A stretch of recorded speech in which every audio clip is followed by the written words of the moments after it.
no entiende la clasificación sexual de la... Es curioso, porque esto lo escribió en 1961, 62. Y no entiende la clasificación sexual que hay en ese planeta invierno. ¿Por qué? Pues porque a lo largo de la vida van cambiando de sexo. Son más femeninas, son más masculinos, después son más masculinos, son femeninos, después son hermafroditas. No sabe lo que tiene delante, no lo entiende. Y es, digamos, una versión feminista de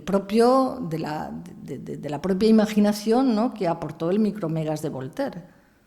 Tampoco allí, ¿no?, se podía saber o se podía entender qué clasificación estaban manejando. Vamos, si queréis, a un ejemplo que es dos ejemplos que voy a poner ahora, y que son dos ejemplos que, yendo a cosas quizá más concretas que el universo de hombres y mujeres, se puede entender por dónde quiero ir, ¿no? Sabéis que Foucault escribió una historia de la sexualidad y que él quería, desde luego, estaba preocupado en cierta manera, ¿no?, acerca de la homosexualidad. Esto se ha dicho en muchas ocasiones. Al fin y al cabo, pues él sabía que era diferente y sabía que no tenía... Estamos hablando de los años 50, 1950, cuando él empezó, digamos, a escribir y a pensar, etc. Y realmente cuando llegó a escribir la historia de la sexualidad, supongo que esta idea la tenía en la cabeza. Y una de las cosas que demuestra, no es la única, pero es una de las que demuestra, es que la homosexualidad no existía en la Grecia clásica.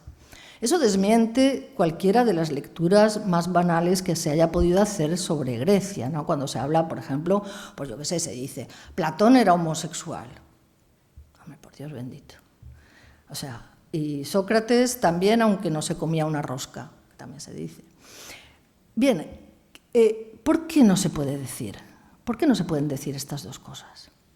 Porque lo que hoy son los homosexuales, los gays, los homosexuales varones, vamos a decirlo así, no corresponde en absoluto a los modos de vida, a las experiencias, a lo que sucedía en Grecia. No existe un patrón de visibilidad que acuerde las palabras y las cosas en Grecia como las acuerda para nosotros. Nosotros sí que podemos decir, esta persona es homosexual, vive con esta otra persona, etc. Y esto lo podemos decir, y cuando lo decimos, efectivamente, la palabra y la cosa encaja, ¿vale? Estoy dando términos de visibilidad y objeto visible, como materia y forma que encajan. Pero si yo voy a Grecia y digo Platón es homosexual, Sócrates es homosexual, no encaja. Y no encaja porque la vida que llevaban, sus experiencias, su manera de comportarse, su manera de moverse, sus aspiraciones no encajan con eso. Tenían distintos estratos, digamos, de su propia vida. Entre ellos, pues podían tener perfectamente una mujer y unos hijos, pero después, para, digamos, la representación pública, en cuanto a representación, llevaban al amante varón. Y cuando tienen que plantearse cuál es la relación educativa, se hacen un lío acerca de si se puede mantener o no una relación pedagógica que esté o no separada de la relación erótica.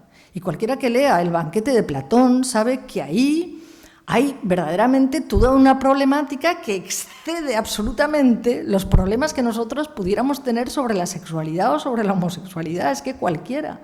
Cuando se preguntan, por ejemplo, si cuando le ha salido la barba, si los chavales les tiene que haber salido la barba para que entonces ya sea, digamos, más honrosa la relación entre un hombre maduro y ese chaval, pero que si no le ha salido la barba, no. Y discuten y discuten y discuten sobre eso y sobre múltiples aspectos que a nosotros no sabemos ni de qué están hablando, ni cuál es el motivo de preocupación.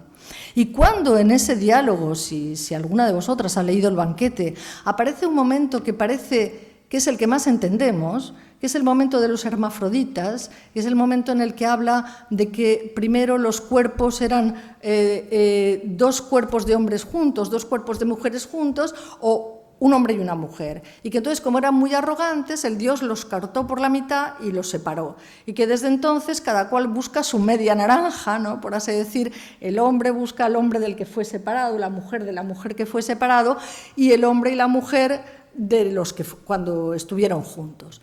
De repente, nosotros entendemos y decimos, pues ese es un punto de vista a la mar de moderno, ¿no? Vale, pero ¿quién hizo esa intervención? Aristófanes. ¿Y quién era Aristófanes? El payaso de la reunión. Se rieron. ¿Por dónde ha salido? ¿No? O sea, estamos aquí haciendo verdaderos problemas acerca de si se puede tener una relación pedagógico-erótica, sí o no, o lo que sea, y ahora de repente nos viene con los seres separados y tal. Entonces, lo que nos parece a nosotras más razonable, que estaríamos dispuestas, digamos, a encajar dentro de nuestra cultura, es lo que para ellos es un motivo de risa, o sea, se ríen y ya está. Y la intervención de Aristófanes queda como, bueno, le ha tocado, ¿no? Cuando ya llevábamos no sé cuánto vino y no sé cuánta droga y no sé cuánta cosa, pues entonces ha intervenido Aristófanes, ya la que ha dicho la suya, ¿no? Bien, este es un ejemplo que permitiría decir, vale, aunque los cambios a veces son difíciles de ver, pero ahí tenemos claramente una situación en la cual no podemos decir que nuestra clasificación no sea para los griegos, si la vieran, como si fuera la clasificación de la enciclopedia de China. Tampoco entenderían quién tienen que poner aquí, quién tienen que poner allá, etc. Es decir, estaríamos separados, habría un abismo, habría una ruptura, ¿no? Y voy a poner un ejemplo aún más cercano. Este no es de Foucault, este es mío, y tiene que ver además con la experiencia de todas nosotras. Y es la experiencia de lo que ha significado hablar del acoso sexual. Algo de lo que, fijaros en los términos en los que lo voy a decir, no es una provocación, es para que lo penséis. Yo podría decir, con arreglo a los términos que he establecido aquí, que el acoso sexual a principios, o sea, en el siglo XX, en el principio del siglo XX, no existía. Vais a decir, ¿cómo?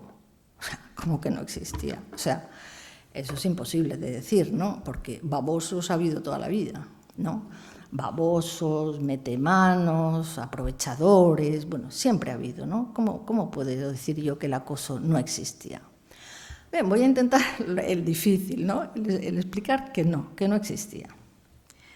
El ejemplo lo voy a sacar de un texto de Freud. El texto de Freud que voy a comentar se llama Análisis fragmentario de una histeria, y es un texto muy famoso para quienes aquí hayáis leído a Freud, porque habla del famoso caso Dora, que ha permanecido en la historia del psicoanálisis como un caso emblemático, porque Freud dice que le debe a Dora el descubrimiento de la transferencia. Y la transferencia, si sabéis algo de psicoanálisis, sabéis que es un término fundamental, ¿no? Para orientar todo, orientar la cura, etcétera, etcétera, ¿no? Bien, yo este libro lo había leído cuando tenía 20 años. Lo sé porque el libro lo tenía y lo ponía, 1970. Por indicación de una amiga, fui a leerlo otra vez y me encontré con una sorpresa, o con dos sorpresas. Una sorpresa es lo que dijo Freud y otra sorpresa es lo que yo hice con el texto ese que decía Freud. Freud habla de una chica de 18 años que llega a su consulta, muy inteligente, a la que llama Dora, así para publicarlo. En realidad se llamaba, porque luego todo se sabe, ¿no? Se llamaba Ida Bauer, ¿no? Y que la había llevado su padre porque tenía, según Freud, lo que se llama claros síntomas histéricos. Pérdida de voz, parálisis de los miembros, una sed agónica que no podía, sin embargo, satisfacer porque no podía beber líquidos, vómitos, bueno, lo que, vale, él consideraba claramente como histeria. Y indagando dónde había empezado estos síntomas, llega hasta el momento en el que esta chica tenía 14 años. Y cuenta lo que le pasó cuando tenía 14 años. Cuando tenía 14 años, un amigo de su padre, que tenía una tienda en el centro de la ciudad, en el centro de Viena, la invitó a que viera un desfile, no sé qué demonios, y la encerró, cerró las puertas, cerró las ventanas y cuando ya la tenía encerrada la acosó, se tiró encima de ella. La chica se llevó un susto morrocotudo, salió corriendo, etc. Y a partir de ahí empezaron sus desastres, digamos, sintomáticos, ¿no? Lo que dice Freud es lo siguiente, y os voy a leer las palabras exactas de Freud. Dice, esa situación, o sea, la situación que os acabo de describir, ¿no?, de verse encerrada dentro de la casa, etcétera, etcétera, era apropiada para provocar en una muchacha virgen de 14 años una clara sensación de excitación sexual. Pero Dora sintió en aquel momento una violenta repugnancia. Increíble, ¿no? Increíble que diga eso.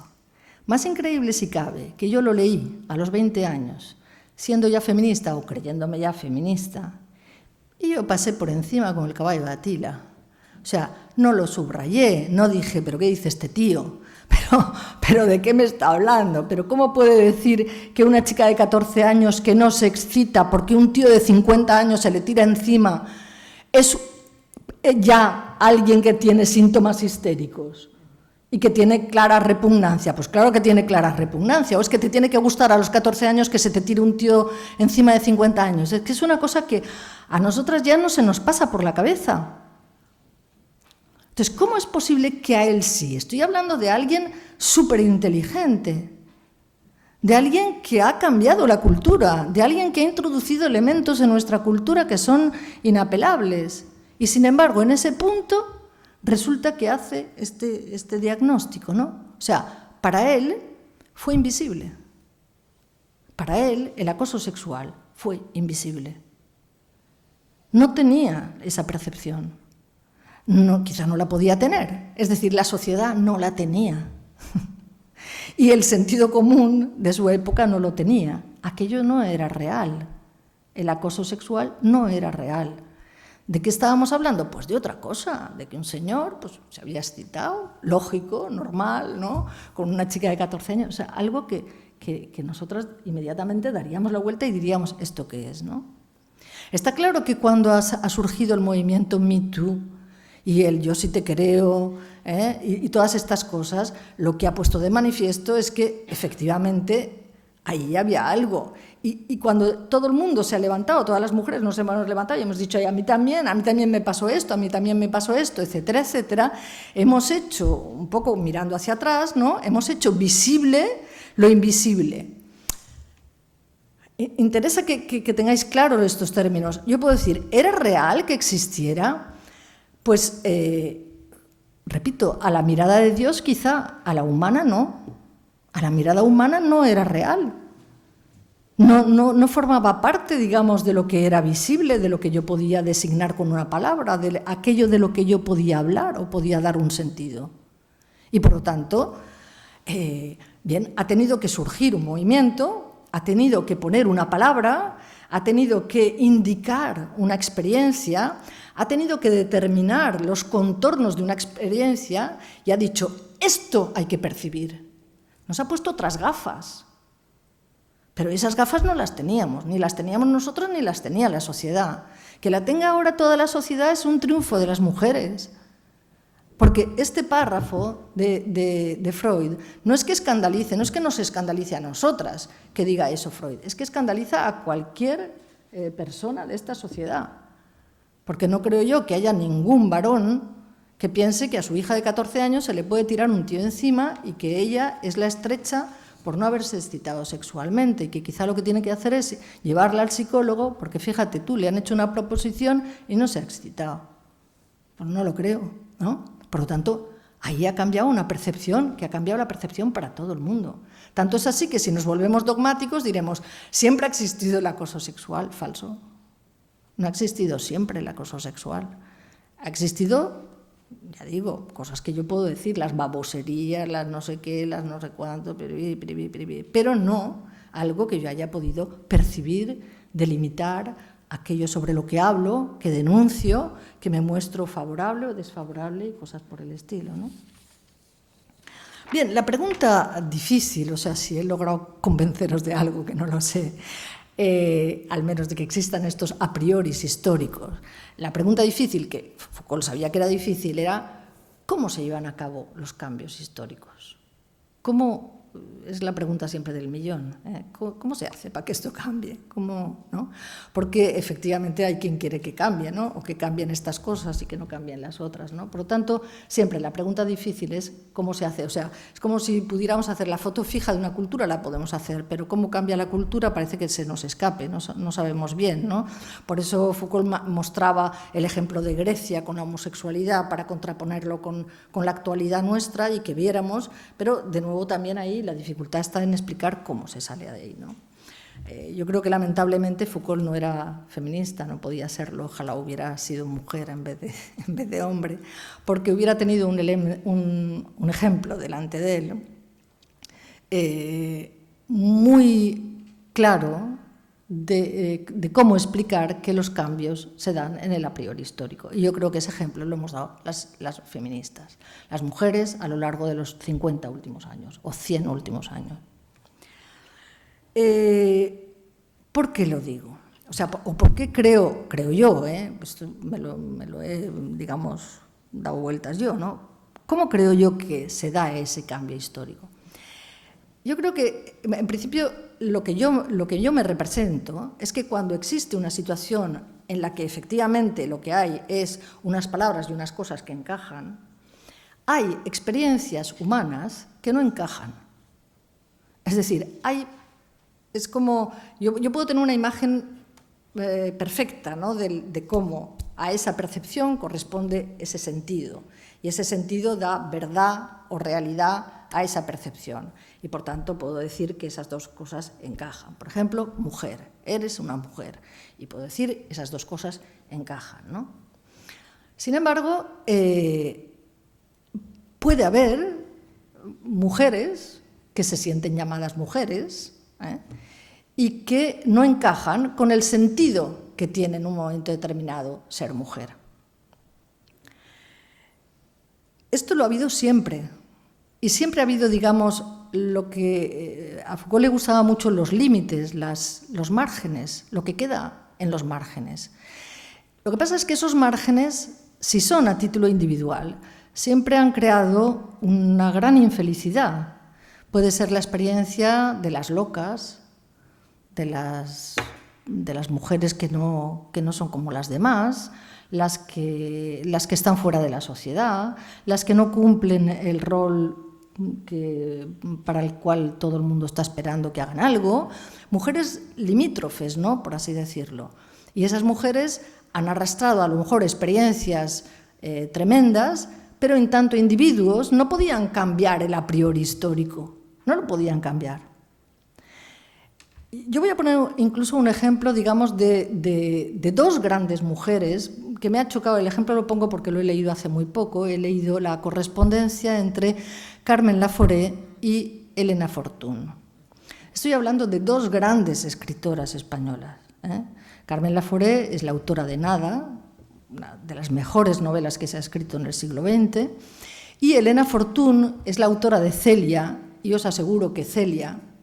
Hay muchísimos libros de Celia que son una maravilla. Yo últimamente he leído Celia en la Revolución y me ha parecido uno de los libros más fundamentales que hay para entender la Guerra Civil Española, y es Celia en la Revolución. Celia tiene 15 años y cuenta su experiencia. Bueno, claro, es una historia.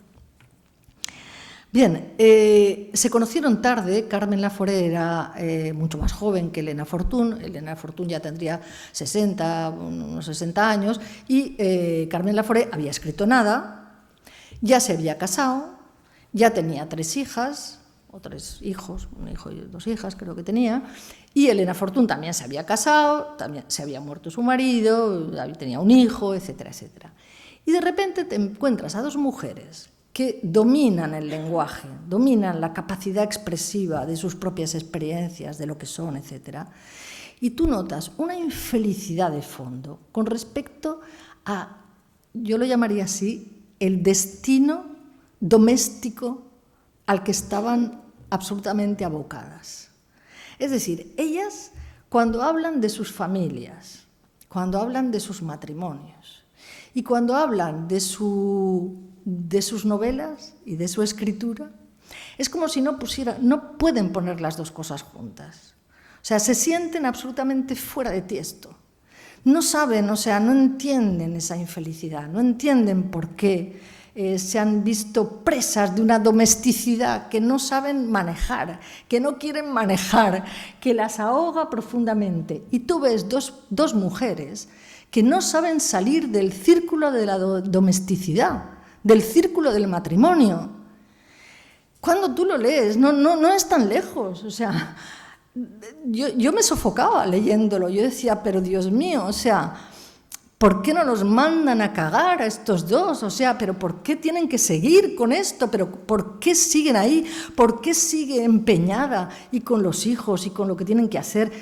¿Cómo? Y las salidas que encontraron, ¿no? Bueno, Elena Fortún es muy espiritual, tiene un tipo de religión espiritualista, pero Carmen Laforet casi se mete monja o se metió monja, porque no sabía por dónde salir. O sea, no sabía por dónde escapar a la domesticidad.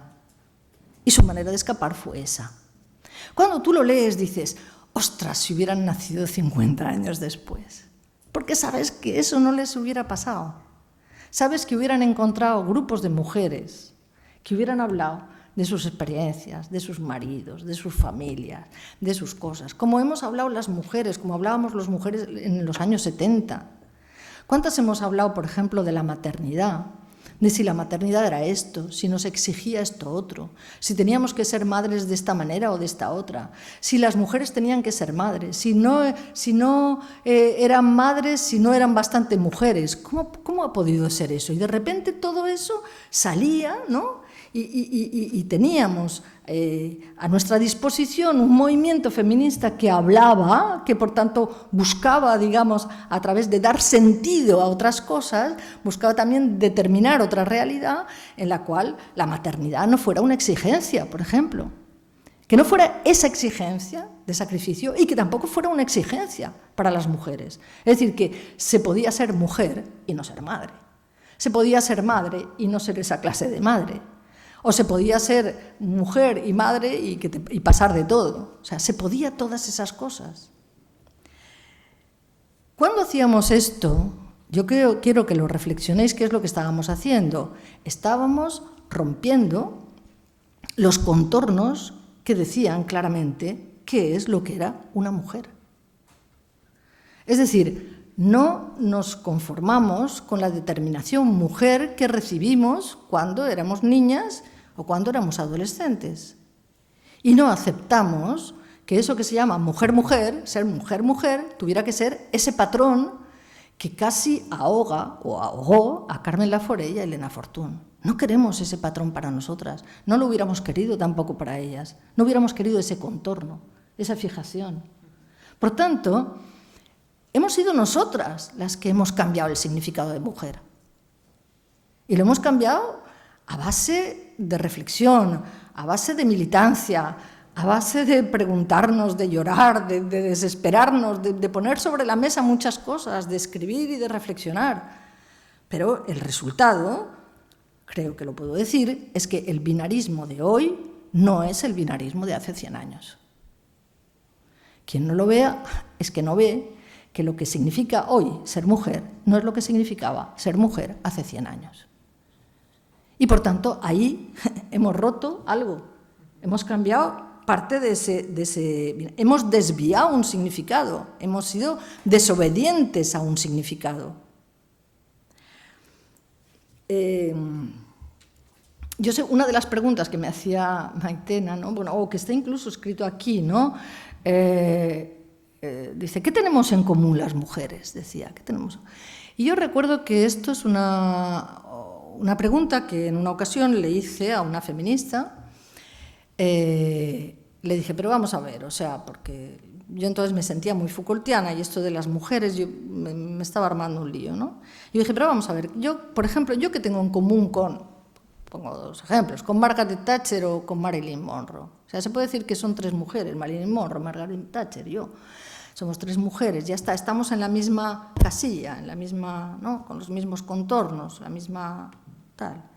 Y la respuesta, que me pareció una respuesta muy inteligente, de esto hablo de los años 80, 70, 80, es que me dijo, cuando una mujer, cualquiera, Margaret Thatcher, Marilyn Monroe, yo, cualquiera de las que estamos aquí, entra en una sala y entra en una sala pública, digamos, se muestra en público, el primer juicio que hay sobre ella, la primera clasificación no es si es guapa o fea, no es si es vieja o joven, no es si lleva un abrigo o tal, no es si es elegante o no, sino que la primera es, entró una mujer, y luego podemos decir fea, con el pelo largo, con un abrigo, con lo que sea, pero es nuestra primera percepción.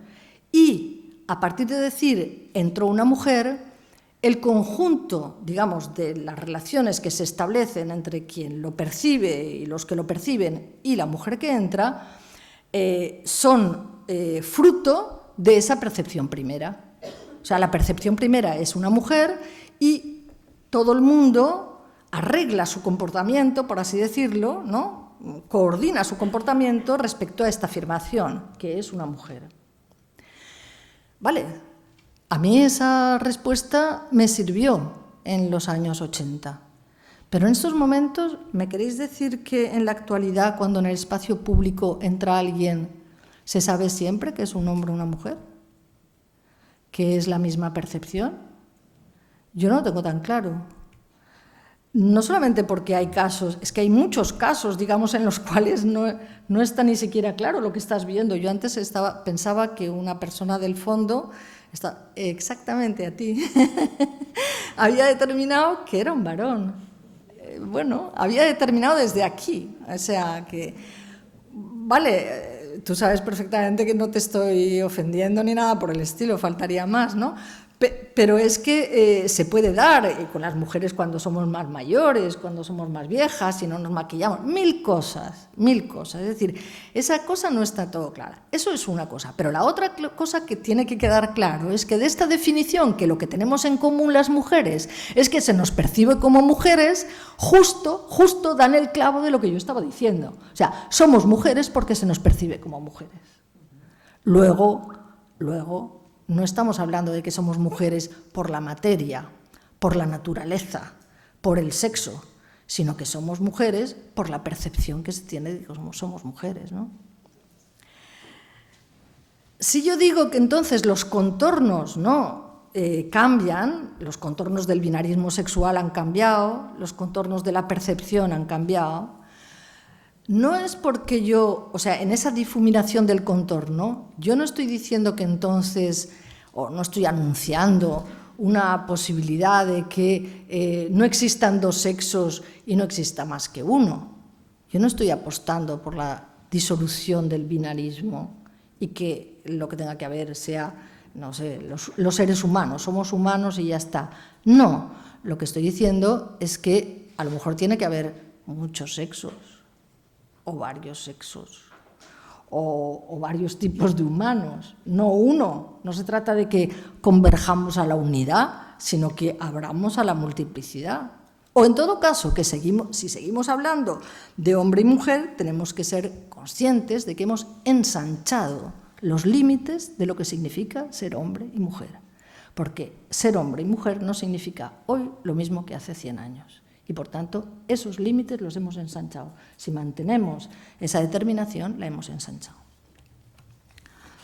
Por coger el toro por los cuernos de una de las cosas que más se repite, al margen del anecdotario que se pueda dar sobre las leyes, sobre lo que está pasando en este país, etcétera, cuando se habla de borrado de las mujeres.